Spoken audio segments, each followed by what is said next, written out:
All right, this is week 8 field journal. First question: how do you go about planning a lesson? What did you learn from the plans you used for your co teaching or solo teaching experiences? Mainly for me, I've mostly been doing, except for a couple times where I kind of did my own thing, a lot of it was kind of teaching what my co teacher was going to be teaching ways. I'd change up a couple things. Um, because it's a history class, so a lot of it is kind of lecture based. So it's mostly just kind of we're going over the same material, but I'll throw in some other ideas or ask different questions and stuff like that. Um,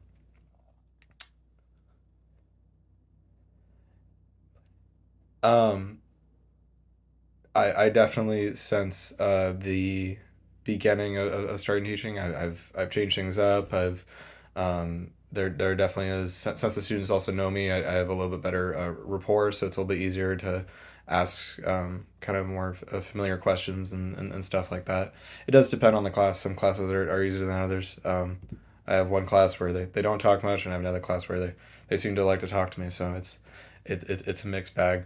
But it's mostly I guess what I learned about planning was just mostly just I look at where we're at. I look at what I'm trying to get across, and if there's some sort of assignment or some sort of project that I want to fit in there, I can fit it in there. Um, what did you? Yeah. So mostly just kind of self reflection on it and just kind of seeing what works and going back on the stuff that does work.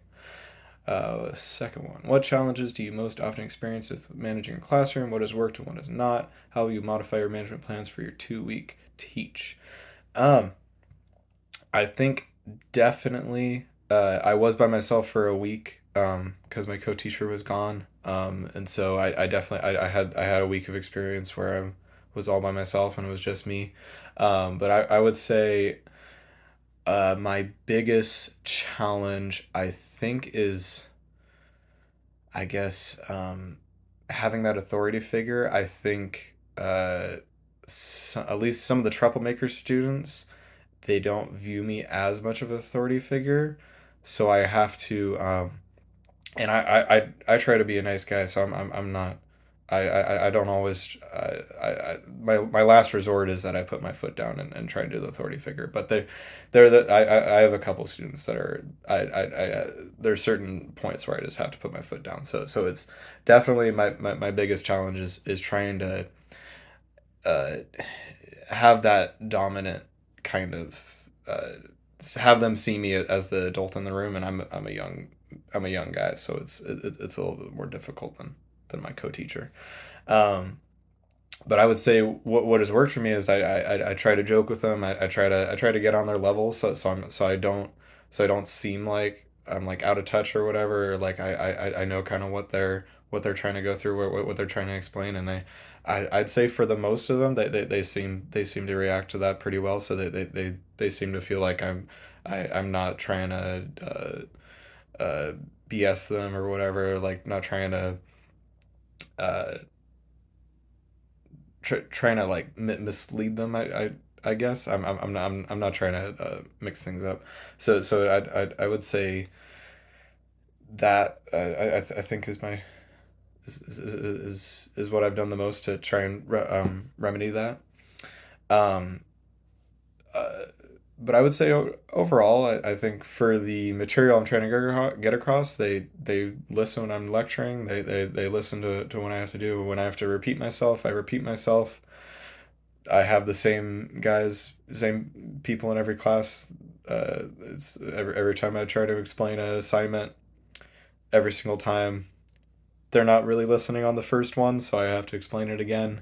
But it's just them being high school kids. I'm sure there's other ways of explaining it so that they get on the first thing, but when 98% of the class understands what I'm trying to say and they every single time don't understand it, there's only so much of it being on my end and not being just them not listening.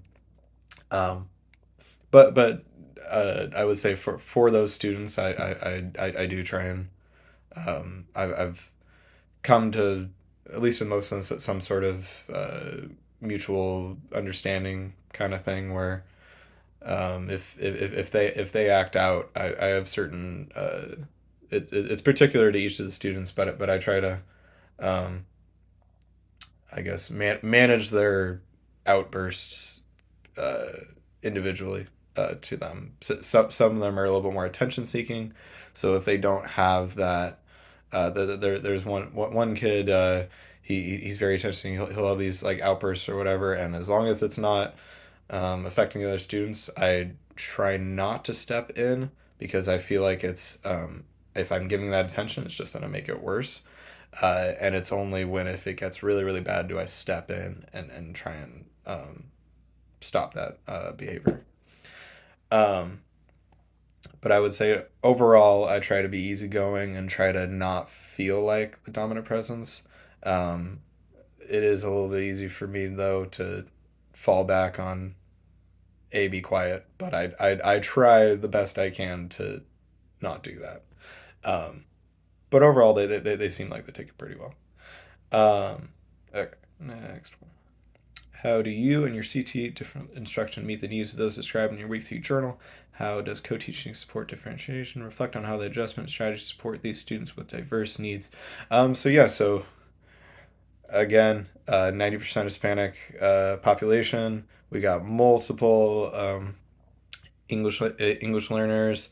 We have a couple special ed uh, um, and other learning disabilities and stuff like that. It's mostly the English language learners that we worry about though, because it's kind of the dominant thing. But I would say overall, it's I've found that if they for the English language learners, if they need help, they first of all will go to another student who speaks Spanish and all that, and that's most of the time that'll work. And if they didn't understand something, that other student can help them along. And if not, I do try and I've tried to kind of um, for the English language learners, I'll try and go over, and if they don't understand the directions or like what I want them to do, I try and simplify it a little bit so it's a little bit more understandable because most of the time they they really just kind of need that the repetition of the directions, so it's mostly kind of just a confusion. So I'll try and just repeat it to them, and it'll usually go pretty smoothly. But we haven't really so far there hasn't really been a need of a complete adjustment of uh, quantity. I guess that's true. We have had a couple of our we had a poster where they had to draw a picture for each. It was like a timeline poster, and they had to draw a picture and a description for different events, and we shortened it a little bit for the special ed students, so they didn't have to do as much, and there wasn't as much of the expository writing portion. But it's still kind of around the same level of work. They just didn't have to um, go at as much as the mainstream. Um, um, yeah, I would say so. I would say the majority of adjustments have been for the English language learners, but it's more along the lines of during the class period we'll go over, and if they don't understand it we'll try and help them along, and in the end 95% of the time they'll usually get it, and they'll turn something in. Okay. Observe teachers outside of your CT's classroom. Observe how they use assessments, both formative and summative. What types of formative and summative practices appear to be more effective, and why? So I've been in a couple different classrooms. I was in an English classroom. I was in a couple history classrooms. I've done a science classroom. Um, I would say I'm trying to focus on more of the history, social science assessments, but mostly what I see is a lot of formative stuff. So we'll see like kind of mini quizzes, that kind of stuff. Um, a lot of stuff of just checking for understanding, um, and uh, something that I try to use a lot, and I see other teachers doing is whenever, say, I'm lecturing and I'm trying to connect what we're talking about in that instance to something we talked about before. I try and ask them about it. I'll remind them about it, so they try at least somewhat to make a connection of, especially in history, it's important to understand like the timeline of events, I guess. So you're trying to get them to understand that that previous thing that we just learned about led up to what we're learning about right now, and to try and see that connection.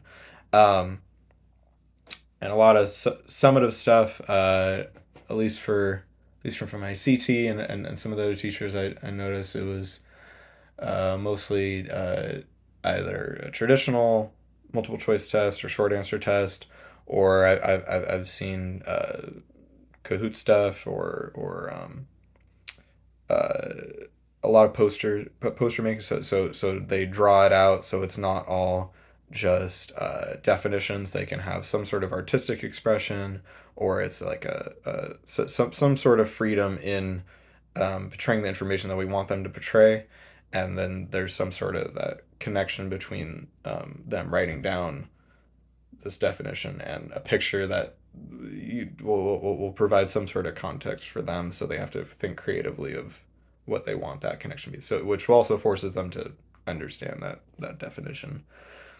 um, and the most effective ones, I would say that I think personally that I've seen, I think are kind of those more creative ones. I would say the multiple choice ones that they'll study for the time being for that test. But if you have them do more of a creative artistic approach, I think it will ingrain it a little bit more. And at least in my classroom, I've whenever we do some sort of poster or drawn thing, and we ask them later on, or ask them to recall the information that was within that poster, most of the time they'll remember that, whereas the stuff that we had in like a multiple choice test, they won't grab as much. And I think it might be just because of the amount of effort that they had to put into the drawing, so they found it more annoying. So they remembered it more, which may be bad, but at least they remembered it. Um,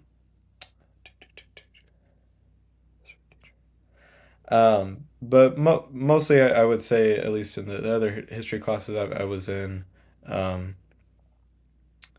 it's a similar thing with kind of the bigger projects to get not just at the end of every unit, but also within the units. And the formative ones are much more of a check for understanding kind of thing, or a short quiz after certain units if we didn't think that the students got what we were trying to say. Just so there's kind of a reiteration of, this is important. You should try and remember this. Um, I think that's it. Thank you.